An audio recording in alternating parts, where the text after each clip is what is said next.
அனைவருக்கும் வணக்கம். இது சங்கிலியன் செய்திகள் வாசிப்பவர் எஸ். கலாதேவன். இன்றைய இலங்கையின் பிரதான செய்திகள். முதலில் பிரதான செய்திகளின் தலைப்புச் செய்திகள். இந்த வருடத்தில் 354 பவுன் தங்கம், 72 வாகனங்கள், 36 வீடுகள், 30 ஏக்கர் காணி அரசுடைமையாக்கப்பட்டது. போலீஸ் ஊடக பேச்சாளர் தெரிவிப்பு.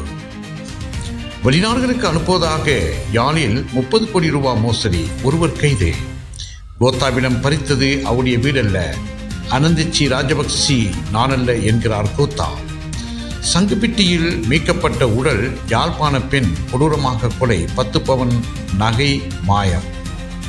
சீன இலங்கை ஒப்பந்தத்தை தொடர்ந்தும் பேண வேண்டும், பிரதமர் ஹர்னியிடம் சீன ஜனாதிபதி தெரிவிப்பு. இசாரா செவ்வந்தி நேபாளத்தில் கைது, மேலும் 4 கைது. இனி விரிவான செய்திகள். சங்கிலியன் பார்வையாளர்களுக்கு வணக்கம். எமது இந்த சேனலிற்கு முதல் முறையாக வருபவர்கள் சேனலை சப்ஸ்கிரைப் செய்து உங்கள் பெயர் ஆதரவை வழங்குமாறு கேட்டுக்கொள்கின்றோம். இந்த வருடத்தில் 354 பவுன் தங்கம், 72 வாகனங்கள், 36 வீடுகள், 37 ஏக்கர் காணி அரசுடைமையாக்கப்பட்டது. போலீஸ் ஊடக பேச்சாளர் தெரிவிப்பு. 2021 ஆண்டு முதல் 2024 ஆண்டு வரையில் ஒருங்கமைக்கப்பட்ட குற்ற கும்பல்களில் சட்டவிரோதமான முறையில் சேர்க்கப்பட்ட 3902 கோடி ரூபாவுக்கு மேல் பெறுமதியான சொத்துக்களை அரசுடைமையாக்குவதற்கு நடவடிக்கை எடுக்கப்பட்டு வருவதாக போலீஸ் ஊடக பேச்சாளர் போலீஸ் திணைக்களத்தில் நேற்று செவ்வாய்க்கிழமை நடத்தப்பட்ட விசேட செய்தியாளர் சந்திப்பிலே அவர் இதனை தெரிவித்தார். இதன் போது அவர் மேலும் தெரிவித்ததாவது, கைது செய்யப்படும் திட்டமிட்ட குற்ற கும்பல்களை சேர்ந்தவர்களில் சொத்துக்கள் தொடர்பிலும் நாங்கள் நடவடிக்கை எடுத்து வருகின்றோம். அதாவது 2021 ஆண்டு முதல் 2024 ஆண்டு வரையில் திட்டமிட்ட குற்ற கும்பல்களை சேர்ந்தவர்களின் 3902 கோடி ரூபாய் பெறுமதியான சொத்துக்களை அரசுடைமையாக்குவதற்கு போலீசார் நடவடிக்கை எடுத்து வருகின்றனர்.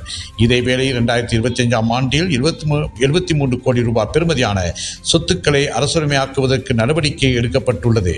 இவை சட்டவிரோதமான முறையில் சேகரித்த பொருட்களாக அரசுடைமையாக்கப்பட்டுள்ளது. இதன்படி சட்டவிரோதமான முறையில் பணம் சம்பாதிப்பது தொடர்பில் இலங்கை போலீசார் கடுமையான நடவடிக்கை முன்னெடுப்பார்கள் என்றார்.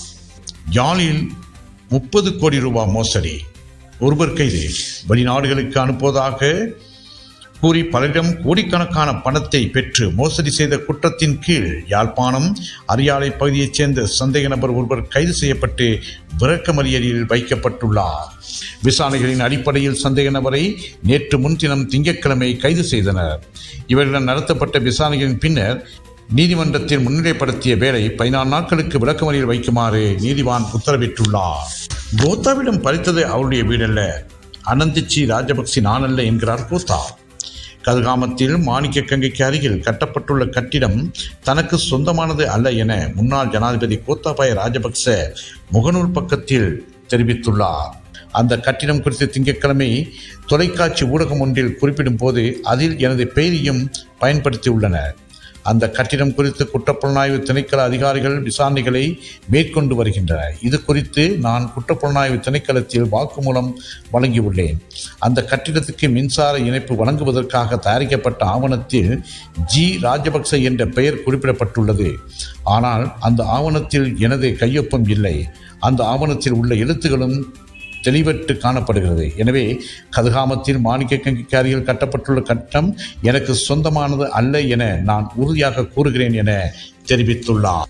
சங்குப்பிட்டியில் மீட்கப்பட்ட உடல், யாழ்ப்பாண பெண் கொடூரமாக கொலை, 10 பவுன் நகை மாயம். பூநகரி சங்குப்பிட்டி பாலத்தில் சல்லமாக மீட்கப்பட்ட குடும்ப பெண் மிக கொடூரமாக கொலை செய்யப்பட்டமை அவரது மரணம் தொடர்பான சட்ட வைத்திய அதிகாரியின் அறிக்கை வெளிவந்துள்ளது.